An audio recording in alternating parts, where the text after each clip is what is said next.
This problem is called job costing, and we're using the company ABC Limited. And when you're looking at job costing, you can use it in a variety of settings. The example I'm demonstrating here is in manufacturing.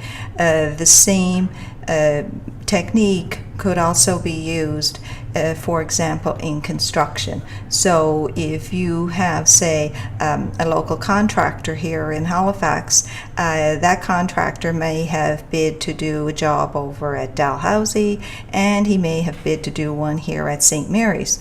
So what he wants to do, of course, is track the cost of each of those jobs, because he's provided a quote to each university, a firm quote, as to what he will do the job for. So if he goes over, that's his problem. So for that reason, companies really want to keep track of their cost for each job. And of course, with accounting, there's always a little variety, which is what I think keeps it interesting. So you have a couple of different ways that you can assign your overhead cost to each job. So you can assign your overhead based on your direct labor hours or direct labor dollars, or it can be based on machine hours.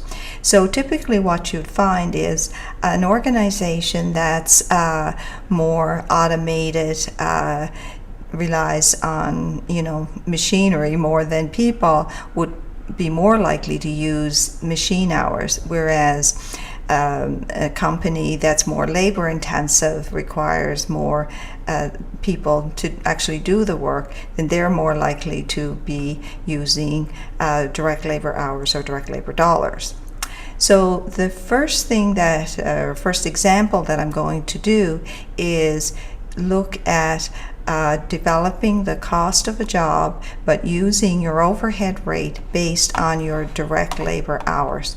So the idea behind using your budgeted overhead rate is because there are many items that make up overhead.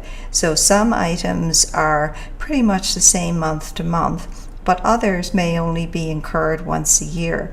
For example, your insurance on your building, on your equipment, that may come out in July, so you only have that in 1 month. So what you want to do is you want to estimate your annual overhead, then you want to allocate that out to each job. So here the budgeted overhead is $400,000. So we'll take our $400,000 and we're going to divide that, because here we're looking at direct labor hours, so we're going to divide that by the 12,000 hours.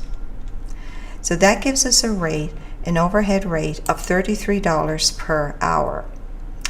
So now we're going to calculate the cost of the job. So the direct materials, we are told for this job, is $50,000. Then the labor, we have to calculate that. So we're told that this job that they're bidding on is going to have 2,000 hours of labor, and we have to pay our workers $20 an hour. So we take our 2,000 hours and we're going to multiply that by our $20 an hour, 40,000. So the last step is the manufacturing overhead. So what we're saying here is we have $33 in overhead for each hour that we work. So we have 2,000 hours times your 33, which will give you 66,667, and we'll just round it up here. If you bring everything to 2 decimal places, that's fine as well.